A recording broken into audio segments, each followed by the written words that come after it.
Hello student, আমি অভিজিৎ তোমাদের legal Bengal ল academy থেকে তোমাদের জাস্ট একটা ইনফরমেশন ভিডিও দিতে চলেছি। যে বিষয়ের ওপর যে টপিকের ওপর বলছি সেটা হলো কি ক্যালকাটা ইউনিভার্সিটি। যে তোমরা যে অনেক দিন ধরে অপেক্ষায় ছিলে, যে তোমরা বলছিলে এক্সাম কি হবে না, কবে এক্সাম হবে, 2025-এ কি এক্সাম হচ্ছে না, এই সমস্ত ডাউটগুলো ক্লিয়ার করব এক এক করে। অবশেষে কিন্তু ক্যালকাটা ইউনিভার্সিটি কিন্তু ফর্ম ফিল আপের ডেট কিন্তু অলরেডি চলে আসছে আর মাত্র কিছুদিনের মধ্যে। ঠিক আছে, যে সমস্ত ক্যান্ডিডেটরা অনেক দুশ্চিন্তায় ছিলে এবং অনেক বলছিলে যে যে কবে ফর্মটা ফিল আপ হবে, এবছর কি ইন্টার্ন এক্সাম হচ্ছে না, তো তাদের বলে হ্যাঁ ইন্টার্ন এক্সাম কিন্তু হবে খুব রিসেন্টলি। এবং দেখো শেষ অবধি ভিডিওটা দেখো, তবেই কিন্তু তোমরা বুঝতে পারবে কবে ইন্টার্ন হচ্ছে। এবং তার আগে বলে রাখি যে অনেক স্টুডেন্ট আমাকে বলছিলে যে দাদা, যে 2024-এ যে সিলেবাস ছিল ক্যালকাটা ইউনিভার্সিটি ল এন্ট্রান্স টেস্টের, সেটা কি চেঞ্জ হয়েছে? অনেক অনেক জায়গায় শুনছি যে সেটা চেঞ্জ হয়েছে, আবার বলছে কেউ কেউ বলছে না চেঞ্জ হয়নি। দেখো তাদেরই আমি এই সমস্ত কিছু ডাউট একদম ক্লিয়ার করে দেব। ঠিক আছে, একদম চলো ভিডিওটা শুরু করে বেশি কথা না বলে। দেখো প্রথমে বলে রাখি যে ক্যালকাটা ইউনিভার্সিটির যে সিলেবাস প্যাটার্নটা রয়েছে, সেই সিলেবাস প্যাটার্নটা কিন্তু কিছুই চেঞ্জ হয়নি। যেরকম 2024-এ ছিল এখনও, যেরকম জিকে তোমাদের ছিল, ইংলিশ ছিল, ঠিক আছে, রিজনিং ছিল, আর ম্যাথমেটিক্স ছিল, আর ইংলিশ। ঠিক আছে, এই যে সাবজেক্টগুলো, লিগ্যাল রিজনিং যে যে ব্যাপারটা যে 1 বছর দিয়েছিল 2023 সালে, তারপরে কিন্তু ক্যালকাটা ইউনিভার্সিটি সেটা রিমুভ করে দেয়। ঠিক আছে, তার বদলে কিন্তু ম্যাথমেটিক্স দিচ্ছে। ঠিক আছে, ম্যাথমেটিক্স এই যে চাপ, এবং আশা করি আমি বোঝাতে পেরেছি এই যে বিষয়গুলো, এই টোটাল সাবজেক্ট প্যাটার্ন। ঠিক আছে, এবং আর যে বিষয়, যে কোথাও কিন্তু ইউনিভার্সিটি পাবলিশ করেনি যে নিউ সিলেবাস। ঠিক আছে, যেটাই কিন্তু 2024-এ ছিল সেটাই কিন্তু 25-এ এক্সাম হতে যাচ্ছে সেই সিলেবাস অনুযায়ী। আশা করি আমি বোঝাতে পেরেছি। ঠিক আছে, আমি অনেক কিন্তু খোঁজখবর নিয়ে তবেই কিন্তু তোমাদের ইনফরমেশনটা দিচ্ছি। ঠিক আছে, হ্যাঁ। আর যে বলে রাখি যে এক্সামের ডেটটা কবে পাবলিশ হচ্ছে, এবং ফর্ম ফিল আপ কবে শুরু হবে, এবং কাউন্সেলিং প্রসেস কবে হবে, এবং কলেজে অ্যাডমিশান কবে নেবে।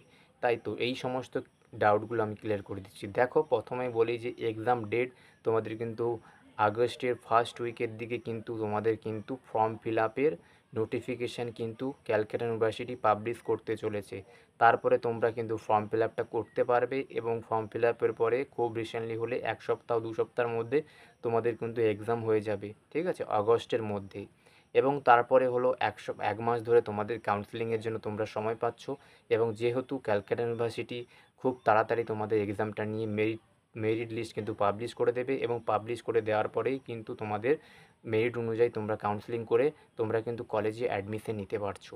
ঠিক আছে, এবং কারণ এই যে নেক্সট ইয়ারে যারা অ্যাডমিশন নিয়েছিল 2024-এ ফার্স্ট সেমিস্টারে, একটু গাফিলতির জন্য, বিভিন্ন প্রবলেমের জন্য, ইউনিভার্সিটি বিভিন্ন প্রবলেমের জন্য, অ্যাডমিশন সংক্রান্ত বিষয়ে সমস্যার জন্য একটু এবারে এন্ট্রান্স এক্সামটা লেটে হচ্ছে, একটু জাস্ট লেটে।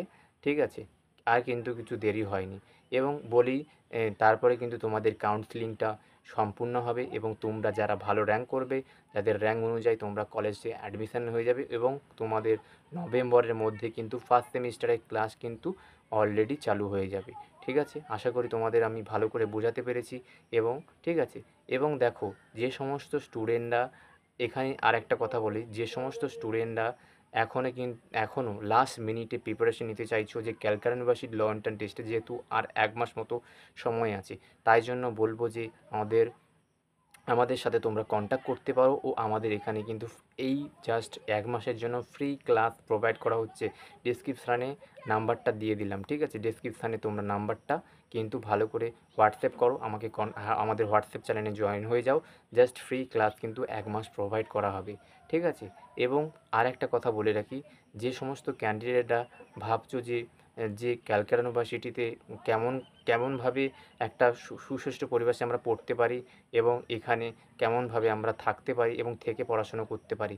ঠিক আছে, তাদেরকে বলবো দেখো এখানে কিন্তু যারা কিন্তু ক্যালকাটা ইউনিভার্সিটির মোট 4টে গভর্নমেন্ট কলেজ এবং আর যে 10টা প্রাইভেট কলেজ রয়েছে, যেহেতু এখানে যারা ডিপার্টমেন্ট, যারা মেন ক্যাম্পাসে চান্স পাবে, যেমন হাজরা ল কলেজে যারা চান্স পাবে, তাদের জন্য কিন্তু এখানে হোস্টেলটা অ্যালোটেড আছে, তারাই কিন্তু একমাত্র হোস্টেলে থেকে পড়াশুনো করতে পারবে। আদার্স ক্যান্ডিডেটরা, আদার্স যারা গভর্নমেন্ট কলেজে পাবে, 3টে গভর্নমেন্ট কলেজ আছে, সেগুলোতে পেলে তারা কিন্তু হোস্টেল ফ্যাসিলিটি পাচ্ছে না, ঠিক আছে। এবং তাদেরকে কিন্তু পিজি এবং ফ্ল্যাট, বিভিন্ন ধরনের মেস কলকাতায় অনেক অ্যাভেলেবেল আছে, তাদেরকে সেগুলোতে চয়েস করে সেগুলো থাকতে হবে। এবার বলে রাখি যে যারা নতুন ক্যান্ডিডেট অ্যাডমিশন নিচ্ছ, অ্যাডমিশন বা এক্সাম দিয়ে অ্যাডমিশন নিতে যাবে, তাদেরকে আমি বলবো অ্যাডমিশন হওয়ার আগে আমরা অ্যাডমিশন সংক্রান্ত কীভাবে অ্যাডমিশন হতে হবে এবং step by step A to Z তথ্য এবং কেমনভাবে অ্যাডমিশন করাতে হবে এবং কাউন্সেলিং কেমনভাবে করতে হবে, A to Z সমস্ত কিন্তু আমরা এই চ্যানেলের মাধ্যমে সমস্ত কিন্তু আমি তুলে ধরার চেষ্টা করব এবং তোমাদেরকে বুঝিয়ে দেবো ভালো করে, একদম A to Z বুঝিয়ে বলবো, ঠিক আছে।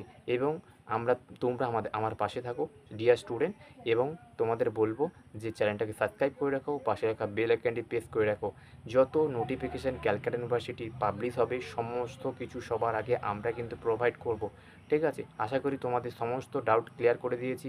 চলো টাটা, ভালো থেকো তোমরা ডিয়ার স্টুডেন্ট, ঠিক আছে। এই বলে আজকের এই মাত্র শেষ করলাম।